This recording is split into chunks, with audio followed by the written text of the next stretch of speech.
Hola, ¿qué tal? Muy buenas tardes. Muchas gracias por su presencia. Como bien sabrán, estamos aquí reunidos para presenciar esta exposición relacionada a la problemática del Brexit, sus aspectos económicos, políticos y sociales. Como ya bien se les mencionó mediante las redes sociales, nos acompañan expertos en la materia de diferentes enfoques, de diferentes áreas, todas estas relacionadas hacia este problema que sucede en Europa y que tiene un impacto en el mundo. Con nosotros está la maestra Erika Ruiz Sandoval, que es asesora de la Subsecretaría de Relaciones Exteriores. Por favor, un aplauso.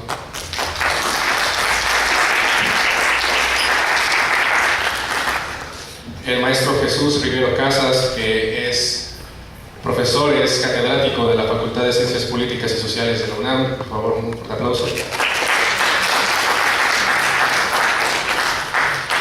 Y por último, el doctor Carlos Fraga Castillo, que es profesor de la sección de estudios de posgrado e investigación de nuestra Escuela Superior de Economía. Por favor, un fuerte aplauso. Le cedo la palabra a la maestra Erika Ruiz Sandoval.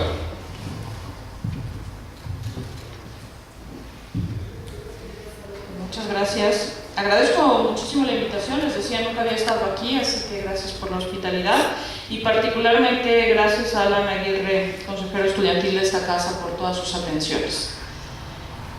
Los comentarios que haré aquí esta tarde los hago a título personal, como analista y estudiosa de lo internacional y no como funcionaria, así que en ningún momento podrán interpretarse como la posición oficial del Gobierno de México, porque si no me corren, ¿de acuerdo? Me parece a mí que es muy atinado que nos pongamos en México a hablar de Brexit, porque durante esta tarde van a descubrir que hay muchos rasgos a los que tenemos que prestar atención también por nuestra propia realidad y nuestro propio futuro. Creo que Brexit es un tema muy significativo del panorama internacional actual porque es el síntoma de una crisis mayor. Es decir, no es algo que le pasó al Reino Unido y pobrecito del Reino Unido, sino que es algo que está pasando en el mundo entero. El resultado del referéndum del 23 de junio sobre la permanencia o no del Reino Unido dentro de la Unión Europea ha generado sí una profunda agitación en el país, pero también en la Unión Europea y desde luego en el mundo en general.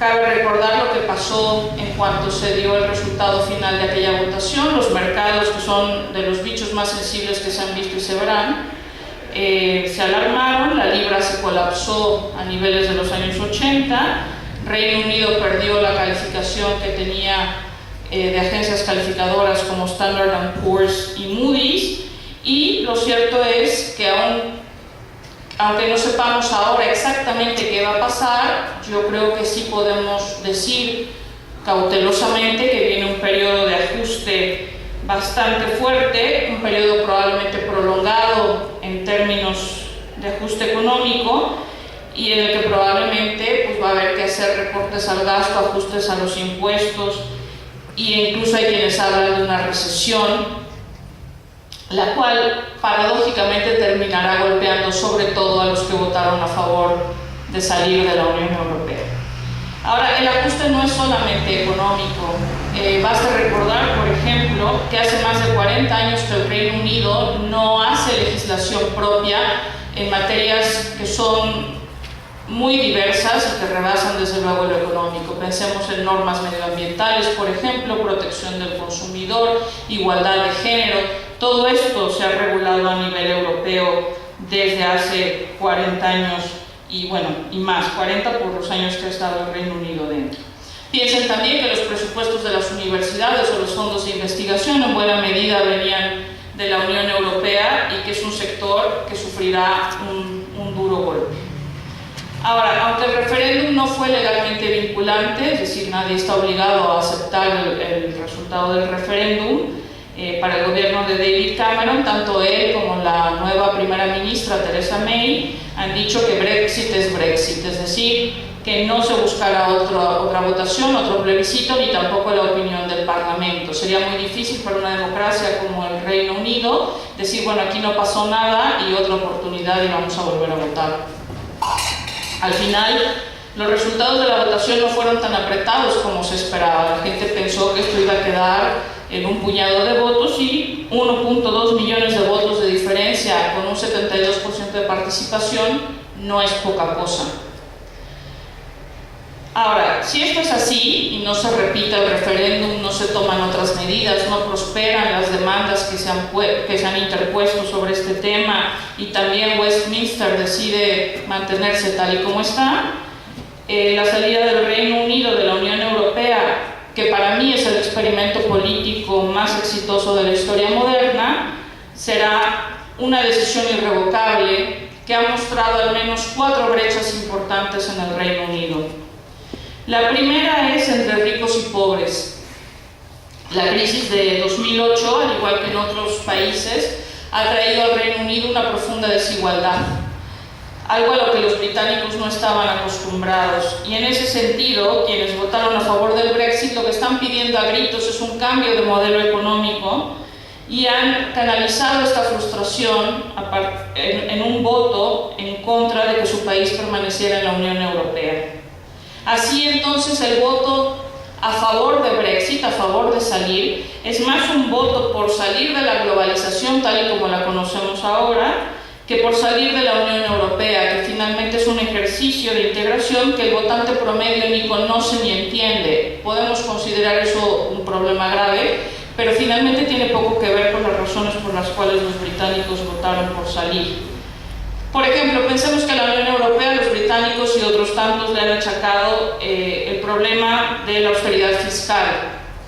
Pero pues cabe recordar que la Unión Europea no controla la política fiscal. Entonces, pues ¿de quién sería la culpa? Finalmente sería de los gobiernos de los Estados miembros que no han sabido manejar esa política fiscal. Ahora, las respuestas más comunes de quienes votaron a favor de salir de la Unión Europea tienden a relacionarse con cosas como volver a recuperar el control, recuperar la soberanía, evitar que nos manden otros, etc. Así pues, entonces, no es realmente una preocupación estrictamente económica la que llevó a los británicos a votar a favor de salir de la Unión, porque hay que empezar por pensar que a estos grupos que votaron por salir, el modelo económico de todas formas no les ayuda. Tampoco es un análisis costo-beneficio como estamos acostumbrados a pensar en las clases de economía, de cómo no pudieron ver que iban a perder más de lo que iban a ganar. Finalmente, si ese análisis costo-beneficio no está vinculado o sea, si no tiene una conexión emocional, es difícil que opere. Y en este caso, las emociones de los británicos fueron por otro lado. Ahora, ojo con esto de volver a recuperar el control, recuperar la soberanía, etcétera, etcétera. Yo siempre he dicho que esto de la soberanía en los días que corren hoy es equiparable a la virginidad. Todo el mundo la defiende por tradición, pero realmente nadie la tiene ya. Entonces, pues es un reclamo bastante sui generis, esto de hablar de vamos a recuperar la soberanía en un mundo tan globalizado y tan conectado de tantísimas maneras. También se habló de recuperar la grandeza en el caso del Reino Unido. Sí fue un imperio, sí ganó 2 guerras mundiales, sí fue una gran potencia, pero de eso ya llovió un poquito. También se habló del triunfo de la gente real, la gente normal, la gente decente.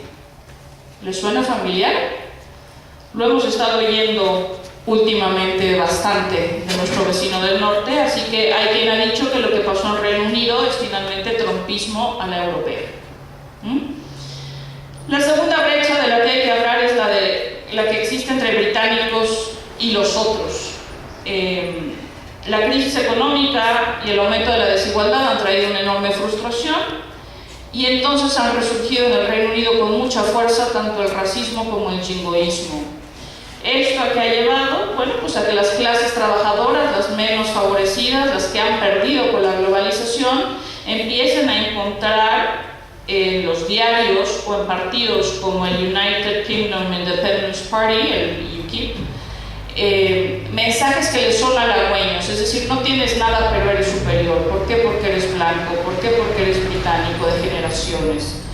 Y esto ha producido pues una brecha y un problema grave de de racismo en ese país, que se preciaba de ser uno de los más abiertos, uno de los más multiculturales, pues resulta que ante este escenario no más. También se abrió una brecha entre jóvenes y viejos. Creo que habrán leído los reclamos de los jóvenes británicos a los viejos diciendo: ¿usted por qué votó por salir de algo que no va a vivir siquiera? O sea, deje de robar oxígeno y déjenos tener un futuro, básicamente.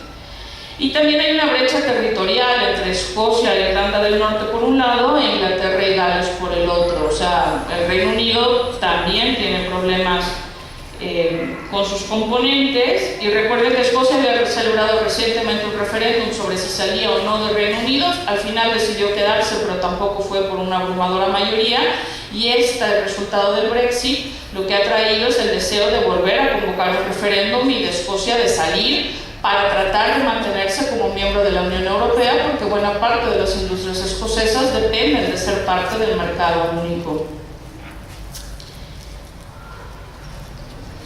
Ahora, el otro problema es el que tiene que ver con Irlanda del Norte. No es lo mismo tener una frontera blanda como la existente hoy, en donde tanto Irlanda como Reino Unido son parte de la Unión Europea, a volver a tener una frontera dura y en donde reaparezca el conflicto entre Irlanda e Irlanda del Norte. Ahora, ¿por qué pasó esto? Bueno, pues pensemos, desde la perspectiva política, David Cameron a mí me parece que se jugó el futuro del país por una silla y perdió todo, hasta la silla. Y dejó al Reino Unido en una de las peores crisis de su historia, porque es una crisis multidimensional que va desde lo identitario hasta lo puramente económico, que se puede medir en libras y peniques. La propuesta de hacer un referéndum sobre la pertenencia del Reino Unido a la Unión Europea fue de hecho una apuesta electoral que salió muy mal.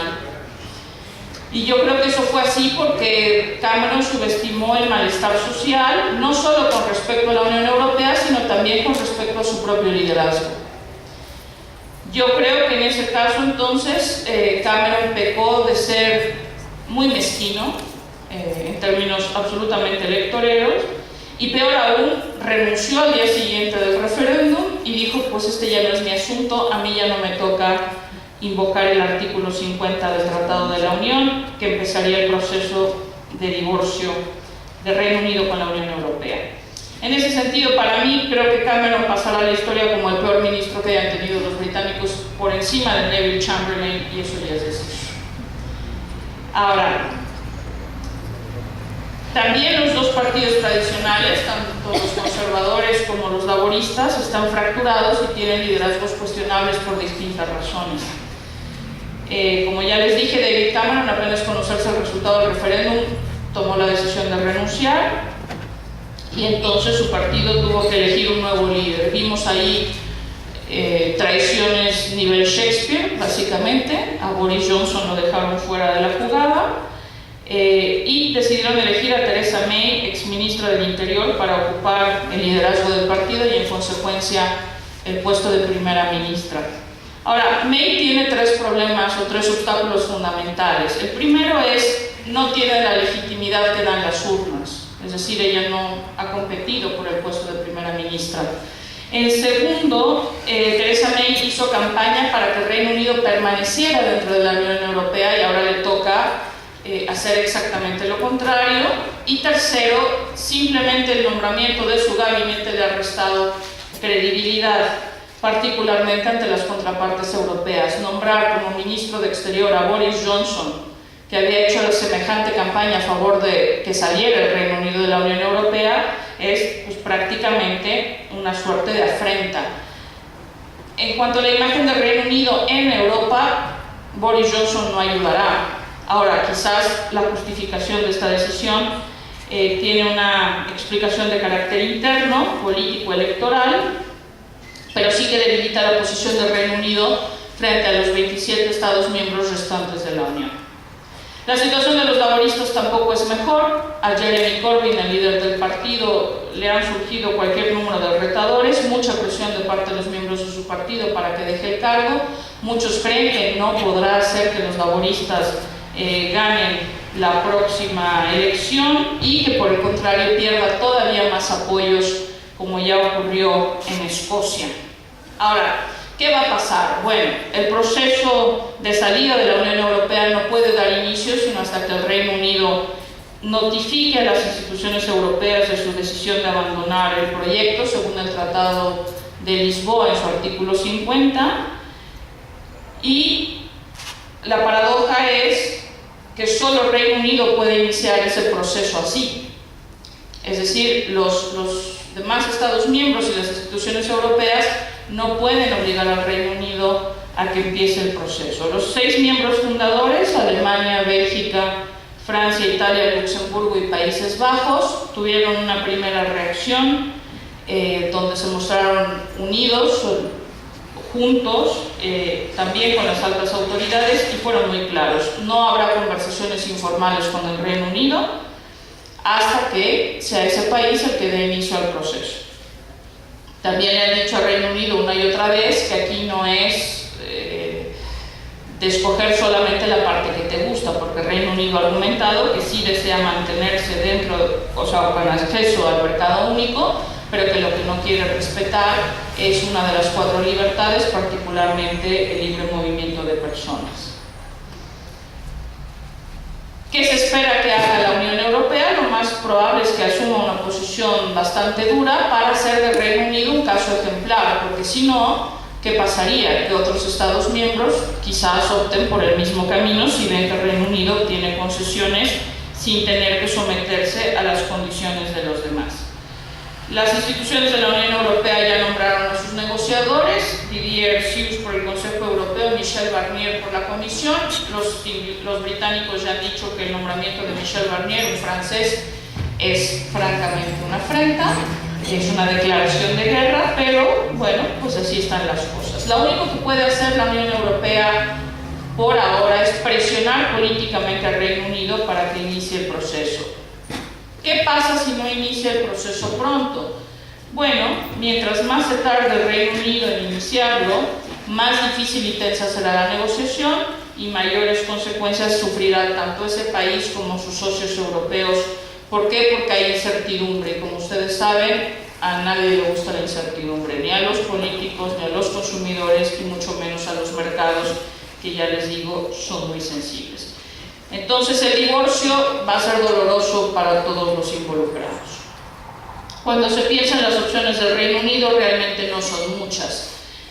Unos han hablado del modelo noruego. Noruega no es miembro de la Unión Europea, pero sí que participa en el espacio económico europeo y en ese sentido tiene acceso al mercado único, solamente que tiene que aceptar las 4 libertades de movimiento de bienes, de servicios, de capitales y de personas, y además pagar para poder participar en ese mercado único sin tener la posibilidad de participar en la toma de decisiones sobre ese mercado único.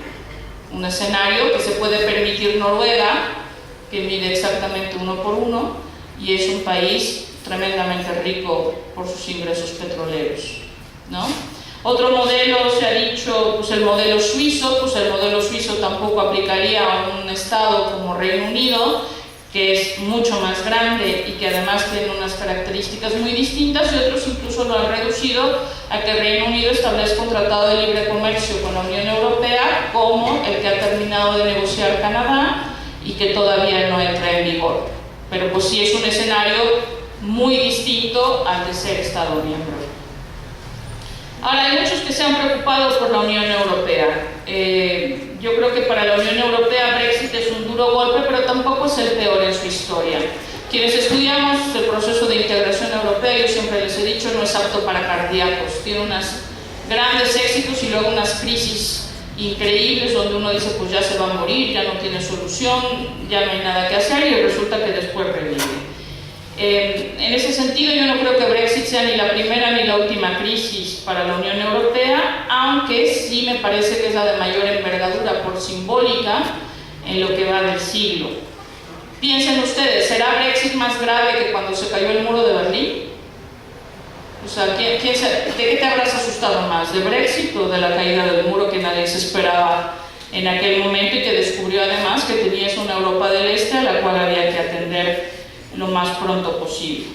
Ahora bien, la ausencia del Reino Unido va a alterar los equilibrios geopolíticos dentro de la Unión. Es probable que esto le dé más peso y más juego a Alemania, cosa que a los de Europa del Este no les va a hacer básicamente ninguna gracia.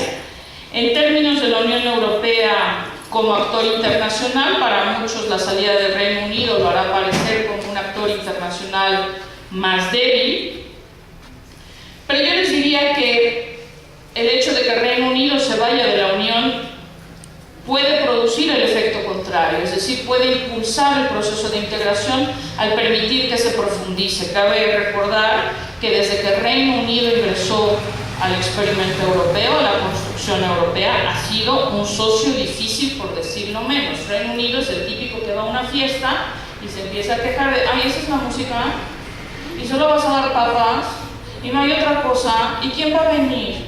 ¿No? Bueno, si usted no quiere estar, no venga, no se quede, márchese, ¿no? Ahora, recuerden también la circunstancia en la que el Reino Unido entró a la construcción europea. El Reino Unido había hecho una apuesta totalmente distinta. Ellos dijeron de principio que no participaban en el proceso de integración, que eso no era necesario, que ellos no estaban dispuestos a compartir soberanía, que es lo que implica participar en el proceso de integración. Ojo, compartir soberanía, no cederla, eso que quede claro. Y habían apostado por la Asociación Europea de Libre Comercio, la EFTA o la EFTA en inglés, a lo mejor han escuchado el nombre, diciendo pues con el libre comercio todo se resuelve porque el mercado es mágico y la mano invisible hace maravillas. Bueno, pues los europeos que estaban haciendo algo distinto decían pues es que la mano no es invisible sino pachona y realmente produce una serie de desequilibrios que hay que ajustar y por consiguiente vamos a hacer una cosa distinta. Entonces el Reino Unido para los años 60, cuando ya la construcción europea iba un poco en caballo de hacienda, dijeron, esto va mejor, quiero participar. Sin embargo, fue el general de Gaulle, Charles de Gaulle, presidente de Francia, quien les denegó la entrada 2 veces. ¿Por qué? Porque de Gaulle era muy consciente de que si entraba el Reino Unido se debilitaría el proceso de integración, justo porque el Reino Unido siempre se ha pensado tan increíblemente fantástico, excepcional y demás, que iba a cuestionar las normas fundamentales que estaban apenas estableciendo. A la desaparición de Gaulle le dejaron entrar. Cabe destacar también que de Gaulle pensaba que el Reino Unido iba a ser una suerte de caballo de Troya de Estados Unidos dentro de Europa, cosa que pues, después de oír las declaraciones del señor Blair con la invasión a Irak nos da que pensar que quizás sí. Y para 1973 consiguió entrar Reino Unido a la construcción europea. Ahora, nada más entrar, empezaron a alegar que querían cambiar los términos de su membresía. Ya en 1975, es decir, 2 años después de haber entrado, sometieron al referéndum la cuestión de si se quedaban o no.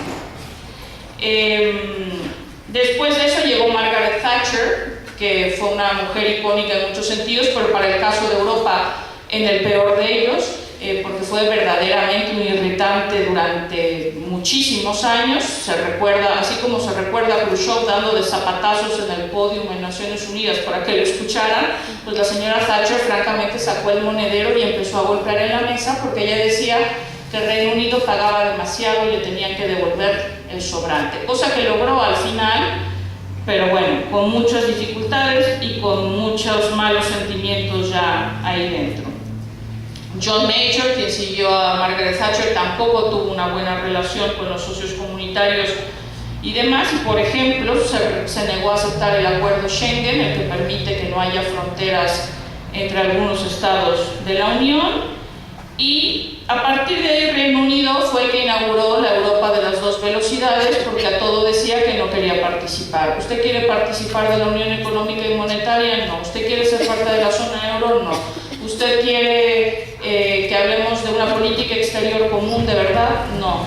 ¿Usted quiere lo que le preguntaran? Decía que no. Entonces hay quien dice incluso que Reino Unido ha venido dejando la Unión Europea desde el principio, desde que entró, de manera lenta y dolorosa, pero es básicamente lo que ha estado intentando. Ahora, el problema es que el mercado único es tremendamente atractivo y en ese sentido la gran paradoja sería que al final Reino Unido termine aceptando estas normas que ha decidido que no le conviene simplemente por pertenecer al mercado único. En cuanto a la relación transatlántica, aquella que se ha descrito como la relación especial, siempre se ha hablado de una afinidad particular entre británicos y estadounidenses, pues probablemente Estados Unidos tenga que encontrar otro aliado dentro de la Unión y lo más seguro es que sea Alemania, lo cual quizás le haga bien porque entenderá a una Unión Europea distinta. Ahora, con esto no quiero decir que a la Unión Europea no le importa la salida del Reino Unido o que la Unión Europea no esté en crisis. Claro que está en una crisis muy grave porque es multidimensional. Tenemos problemas en la zona euro, tenemos la crisis de refugiados, tenemos el ascenso de partidos de extrema derecha, hay gobiernos cada vez más autoritarios como el de Hungría o el de Polonia, hay una enorme debilidad de los liderazgos tradicionales. Piensen que el año que entra hay elecciones en Francia y Alemania y ninguna de las dos pinta particularmente simpática. Pero yo creo que la crisis más importante por la que atraviesa la Unión hoy es una crisis de solidaridad, que es un principio y eje del proceso de integración. Es una crisis de solidaridad que hemos venido viendo desde luego desde la crisis 2008-2009, pero también con respecto al rescate de Grecia. Los Estados miembros al parecer no están dispuestos a tener la misma actitud que habían tenido desde el principio. Recuerden además que el proceso de integración es un proceso cuyo fin es siempre político, nunca ha sido económico. Si se alcanza por medios económicos, eso es otra cosa, pero el fin de esto es político. Si nació la Unión Europea fue para evitar una nueva guerra en Europa después de que llevaban dos, y tremendas. Y era la única manera de reconciliar a Francia con Alemania. ¿A partir de qué? De carbón y acero, que en aquella época eran importantes tanto para hacer la guerra como para la industrialización, que era fundamental para recuperar las economías europeas después de la Segunda Guerra Mundial. Si ese argumento no les convence, piensen en la ampliación cuando admitieron a Grecia, España y Portugal. ¿Ustedes creen que Grecia, España y Portugal eran tres socios, bueno, sexys que te mueres, maravillosos para integrar? Pues no. O sea, venían los tres de unas dictaduras bárbaras en unas condiciones de rezago importante y sin embargo los admitieron. ¿Por qué? Porque parte de la lógica del ejercicio es, si usted logró combatir la dictadura y se ha vuelto una democracia, intégrese a este club y juntos haremos el cambio. Si eso tampoco les basta como argumento, piensen en la ampliación al este. Sumar de repente a 10 países que estaban ahí debajo de un pino durante quién sabe cuántas décadas y en condiciones donde ni siquiera, o sea, la democracia era novedad y la economía de mercado también. Es decir, de nuevo, socios atractivos de principio, wow, qué ganas de ser parte de tu mercado, no eran. Entonces, de nuevo, pensemos que el fin es político. La crisis de solidaridad creo que se ve también en la actitud de los gobiernos europeos y en algunos casos también de la ciudadanía europea ante la crisis de refugiados. Hasta ahora ni las cuotas que ha querido poner la Comisión Europea ni el acuerdo con Turquía, vergonzoso donde los haya, han conseguido evitar o resolver la emergencia humanitaria. Esto también ha derivado en el cuestionamiento de un principio fundamental de este ejercicio que lo he venido mencionando a lo largo de esta charla, que tiene que ver con el libre movimiento de personas. O sea, los que estaban a favor de que el Reino Unido se quedara en la Unión Europea jamás lograron convencer a los otros de que era importante que esos migrantes de la Unión Europea permanecieran porque finalmente traen beneficios económicos. Al final, para mí, la Unión Europea termina siendo el gran chivo expiatorio de esta historia y eso no necesariamente está bien. Ahora, Europa no es la única que atraviesa por una crisis de solidaridad. Yo creo que estamos en una era de gran egoísmo internacional. Creo que estamos lejos de aquellos años de solidaridad a gran escala y que quizás esto es atribuible, al menos parcialmente, al modelo económico predominante. Y en ese sentido, vuelvo a la idea original. Para mí, lo que ha pasado con Reino Unido no es la excepción, sino es la punta del iceberg de una crisis global mucho más amplia, con especial intensidad en Occidente. Hay una brecha en el orden internacional liberal que se había construido después de la Segunda Guerra Mundial. Y además es una crisis y una brecha que aparecen en un momento complicado, donde tenemos a una Rusia con Putin comportándose como una potencia agresiva, revanchista, revisionista, a una China que ahí está, y es muy grande, muy grande, muy grande, y también por grupos extremistas violentos como Daesh, ¿no? El Estado Islámico, que están ahí. Ahora, estamos también en la era del votante indignado, ¿no? Estos pueden ser seguidores de Donald Trump, defensores del Brexit, partidarios de Marine Le Pen, etc. Pero los votantes indignados tienen algo en común. Creen que la globalización los ha dejado atrás y los ha arruinado. El malestar social con la globalización y la austeridad fiscal, que en el caso británico se equiparó con la integración europea, es mayor desde la crisis de 2008 y 2009, una crisis que no termina y que no ha dejado de sentirse en el bolsillo del votante promedio. Esto ha dado origen al surgimiento de un movimiento anti-establishment, es decir, aquellos que están en contra de absolutamente todo, y que amenaza a la democracia occidental porque además se expresa por los canales legítimos de la democracia occidental, es decir, van a las urnas, usted los puede votar, estos partidos o estos candidatos. Y así pues se vota a partidos radicales de una y otra parte del espectro y a candidatos estridentes que proponen soluciones fáciles a problemas muy complejos. Si a esto le sumamos el impacto de las redes sociales, que es la nueva forma de hacer política, pues estamos ante un escenario en el que los políticos pueden obtener lo que quieren con la narrativa correcta. No importa si están mal los hechos o si están mal los datos. ¡Qué peligro! Es decir, con que alguien haga una buena campaña y toque la sensibilidad del público que lo sigue por redes sociales porque dice algo que les parece pertinente, aunque no sea cierto, ganarán un montón de seguidores. Por eso las redes sociales se han convertido en el foro predilecto de los autoritarios, los xenófobos, los nacionalistas, los racistas, etcétera, etcétera. Ahora, piensen ustedes en qué dijeron los que estaban a favor de salir de la Unión Europea en Reino Unido. Mentiras en muchos de los casos. La campaña decía, por ejemplo, que la Unión Europea estaba asfixiando el comercio, el empleo y el crecimiento del Reino Unido. Si quitaban a la Unión Europea de la ecuación, Reino Unido se convertiría con Isabel II en la potencia comercial que fue durante el reinado de Isabel I.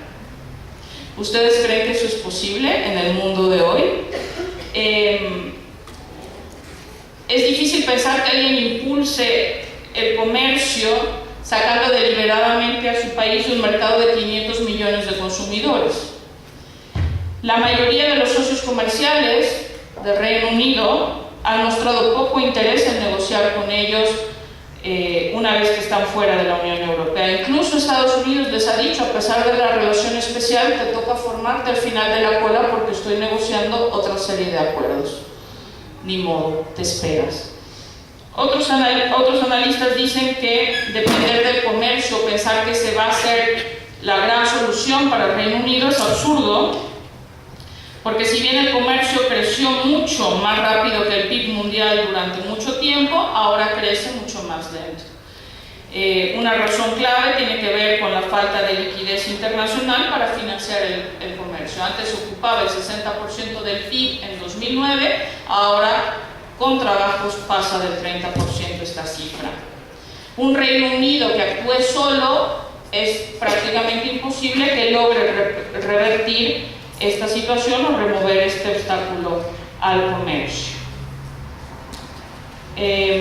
Entonces, para concluir, les diría que estamos en un momento de crisis importante en el que el modelo occidental liberal se ve amenazado, ya no desde fuera como durante la Guerra Fría, sino desde dentro por sus propios ciudadanos que creen que la globalización ha impulsado un modelo que no les ha beneficiado. Hoy la conversación política en Estados Unidos, en Europa y en otras partes del mundo tiende a enfocarse en el rechazo al libre comercio y a la inmigración, y en las incertidumbres producto de aquellos proyectos que han desafiado las nociones tradicionales de soberanía, particularmente la Unión Europea. Yo confío en que lo que hoy acontece sea producto de un movimiento pendular, ¿no? Un péndulo que se pasó ya por mucho del centro, pero que tiene que volver en algún punto al justo medio. El único problema de esto es que puede que esto tarde mucho y que por andar buscando soluciones fáciles, eligiendo candidatos populistas y demagogos, terminemos en una situación peor si cabe. Ahora bien, con respecto a Europa, soy europeísta, tengo que decirlo. En el caso de Europa, la Europa integrada es todavía la menos mala de las versiones de Europa que hemos visto históricamente. Muchas gracias.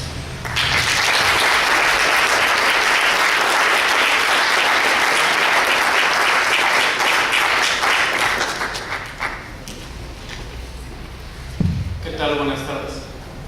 Yo le agradezco mucho a Alan la invitación, sobre todo porque yo soy universitario y históricamente no ha habido académicamente una relación muy estrecha entre el Politécnico Nacional y la universidad. Entonces me parece que este tipo de encuentros nos permiten generar un diálogo desde los distintos puntos de la academia. Quiero aclarar también que no soy economista, mi formación es de politólogo y maestro en políticas públicas, entonces yo voy a abordar algunos temas de corte social sobre el fenómeno del Brexit. La hipótesis que yo quiero manejar en esta exposición, que trataré de ser breve y además de no repetir algunas cosas que ya dijo mi antecesora, es que el Brexit es la muestra de un descontento que puede haber en algunas capas de la población sobre los efectos de la globalización. Entre estos malestares está la ola de inmigración y sobre todo la incapacidad de una generación de adaptarse a la era de la globalización. También voy a abordar el tema de los jóvenes y cómo la decisión del Brexit los afecta, y sobre todo cómo los jóvenes necesitan tomar un papel primigenio para incidir en las políticas públicas que los afectan en Europa y en el resto del mundo, obviamente. Entonces, voy a iniciar diciendo rápidamente, bueno, el Brexit es una abreviatura, como todos sabemos, en el cual se hace alusión a una de las opciones del referéndum, que es Retain y Exit, la salida del Reino Unido. Hubo dos alternativas, una que es permanecer y otra que es salir. Bien, sin embargo, este no es el primer antecedente de un referéndum sobre la permanencia o salida del Reino Unido de este mercado europeo. Ya en 1975 se había celebrado un referéndum en el que el electorado decidió la permanencia británica en entonces Comunidad Económica Europea. En 1983 también el Partido Laborista en oposición hizo una campaña para las elecciones generales de ese año, en la cual la promesa era que el Reino Unido pudiera salir de la Comunidad Económica Europea.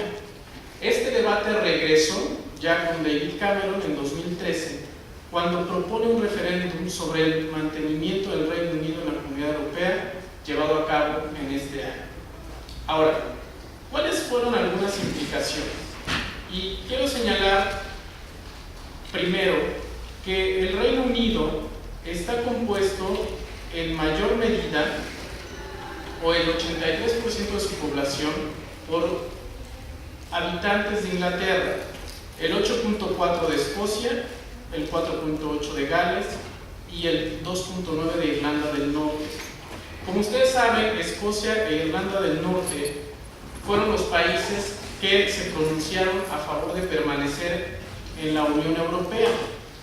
Cuando se conocieron los resultados del Brexit, Escocia anunció que llevaría a cabo o que sería necesario un referéndum sobre la independencia de este país, ya que ellos estaban en una posición favorable dentro de la Unión Europea. Irlanda del Norte se pronunció por una reunificación con la República de Irlanda como un paso lógico porque ellos están a favor de la Comunidad Europea. Sin embargo, hay un elemento que jugó en contra. Y esto también desató una serie de reacciones a lo largo de algunos líderes políticos. Por ejemplo, del otro lado, la líder Le Pen en Francia señaló que este referéndum también debería de realizarse en este país. Los suecos y los antiinmigrantes suecos también se pronunciaron a favor de un referéndum en su país. Entonces, esto lo menciono porque la decisión de Gran Bretaña de salir desató o abrió la puerta para que los inconformes con la globalización pudieran entrar al debate de si la comunidad europea venía dando los resultados esperados para sus países. Cuando yo digo que es una ventana que deja ver este malestar de la globalización, me refiero también a un sector de la población que añora, como ya dijeron hace un momento, que añora algunos momentos de bonanza del pasado. Si nosotros analizamos cómo se dio la votación, quiero aclarar antes de decirles esto, que la ONU reconoce a los jóvenes de los 18 a los 24, perdón, de los 14 a los 24 años de edad, en algunos sentidos. Entonces, las estadísticas que yo tengo están adaptadas a esta definición, no es como la definición que manejamos en México, donde ser joven inicia en algunas legislaciones locales, como el Distrito Federal, a los 12 años y termina a los 29 años. El 58% de los que votaron por salir fue la gente mayor de 65 años. El 49% fueron personas de entre 50 y 64 años. El 39% está entre los 25 y los 49 años. Y el 24% está entre los 18 y los 24 años. Esto quiere decir que la gente más vieja, que la gente que vivió antes de la globalización momentos de bonanza, es la que reclama a través del Brexit un regreso a estos tiempos. Y los jóvenes que nacen ya dentro de la era de la globalización son los que piden permanecer en ella. Y piden permanecer en ella porque es en donde han vivido y donde se han beneficiado en algunos sentidos, que ahorita voy a tocar el tema. Entonces, lo que tenemos es una población que añora un pasado de bonanza y una población joven que espera las bondades de la globalización. Ahora, ¿cuáles son esas bondades de la globalización para los jóvenes? La movilidad laboral. Si ustedes revisan algunos de los documentos de la Unión Europea, en particular sobre las políticas laborales, van a encontrar que la movilidad laboral es una de las mayores estrategias enfocada hacia los jóvenes. Les voy a leer rápidamente los objetivos de estas políticas de movilidad laboral. Entre los principios y objetivos y actividades de importancia mencionados en los tratados, se incluye la promoción de un nivel de empleo elevado mediante el desarrollo de una estrategia coordinada, en particular para potenciar una mano de obra cualificada, formada y adaptable y mercados laborales con capacidad de respuesta al cambio económico. Asimismo, el punto nodal está en la posibilidad de transitar y establecerse en otro país para emplearse. Si bien Gran Bretaña no tuvo históricamente la puerta abierta a esta migración y tuvo algunos mecanismos para poder limitarla, es real que es uno de los mayores receptores de migración laboral. Ahora, los jóvenes, según la Comisión Europea, tienen una condición laboral siguiente. Del total de la Unión Europea, los jóvenes desempleados representan un 20.6%.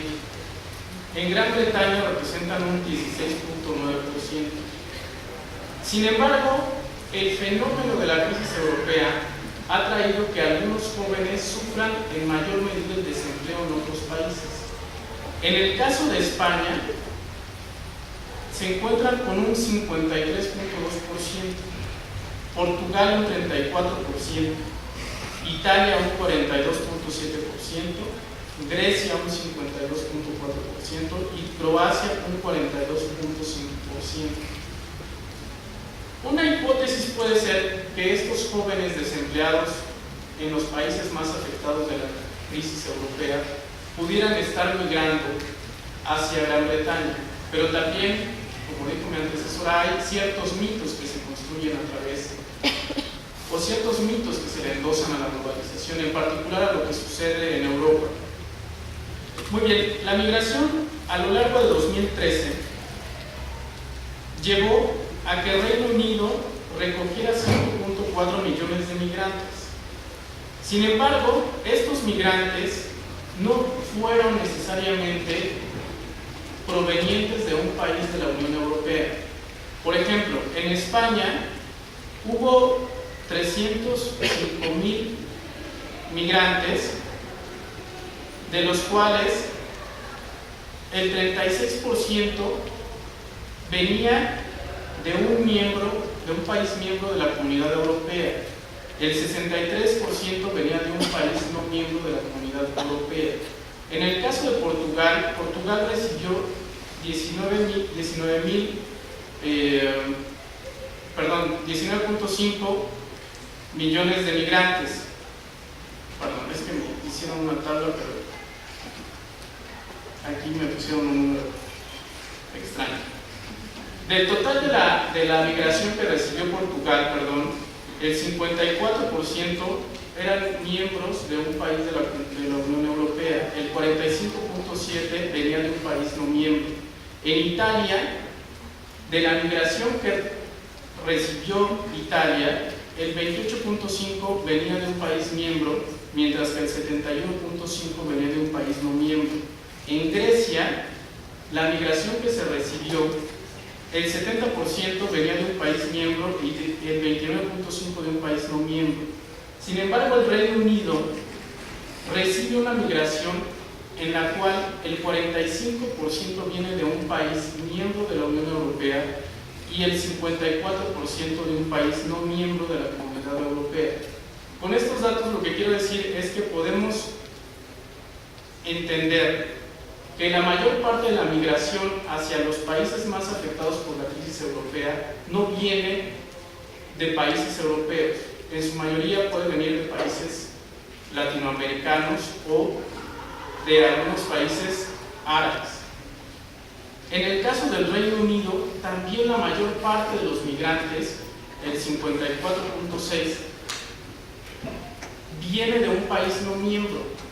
Es decir, que no necesariamente al Reino Unido migraron las personas que provenían de un país afectado. Ellos son parte de él, pero no fueron los que compusieron la mayor cantidad. ¿Esto qué nos quiere decir?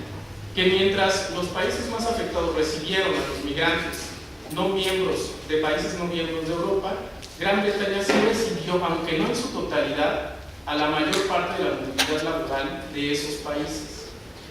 Sin embargo, estos datos los menciono porque fueron los que dieron, como decía ya mi antecesora, los que dieron el discurso, o generaron el discurso de que la población más la población más vieja, que es la que da la salida de Gran Bretaña, se había quejado porque las olas de migración no solo estaban consumiendo lo que Gran Bretaña había logrado construir a lo largo de los años. Es decir, lo que sí es real es que los jóvenes, en tanto las tasas de desempleo, tienen tasas menores en Gran Bretaña que en el resto de Europa. Entonces, esto logró construir un gran discurso de que seguir dentro de la Unión Europea representaba continuar con una ola de migración que a la postre se convertiría en un problema, que no solo era un problema de que los jóvenes migraban, sino que había una ola de migración de todos los países que estaban en crisis. Y me parece a mí que esto, como también lo mencionó mi antecesora, logró embonar muy bien en grandes discursos que no siempre concuerdan con la realidad. Y ella mencionó un caso que yo quiero retomar, que es el caso de Trump también. Si ustedes analizan cuál es el discurso que maneja el candidato republicano y que ha traído más la atención de los votantes estadounidenses, es aquel que hace eco precisamente en los abusos de la migración hacia este país. Cuando él dice es que los musulmanes y los mexicanos han traído los grandes trastornos para nuestro país, él logra embonar un discurso que permite ser un pivote o exorcizar aquellos lastres que viene arrastrando una población. Y no es casual que en este momento el Brexit logre ser ese mecanismo que permita que aquellos que están enfadados con el modelo económico logren expresar a través de este mecanismo su gran enojo y coraje con lo que está sucediendo. Este es un mecanismo que lo hemos visto repetirse en diversos países del mundo. Lo hemos visto en Alemania, lo hemos visto en Italia, lo hemos visto en América Latina. Son grandes discursos que logran embonar estas inconformidades. Y a mí me parece que el Brexit logra ser ese mecanismo que embona y que hace crecer un gran discurso que permite la salida. Ok, bueno, ¿qué tienen que ver entonces los jóvenes? Los jóvenes son los más afectados con esta decisión. ¿Por qué? Porque se va a disminuir algunas de las posibilidades que tenían de estudiar en universidades o de movilidad laboral. Sin embargo, esto nos lleva a una reflexión, y que es con la que quiero cerrar mi intervención, sobre el papel de los jóvenes dentro de la era de la globalización. Porque también comentaban que las redes sociales se convierten en ese instrumento a través de los jóvenes, del cual los jóvenes expresan esa inconformidad con la decisión. Si bien ya un sector de la población está inconforme y lo logra expresar a través de este mecanismo democrático, los jóvenes, que son los más afectados y que además van a vivir en un promedio de 70 años esta decisión, frente a los viejos que lo van a vivir los efectos en 15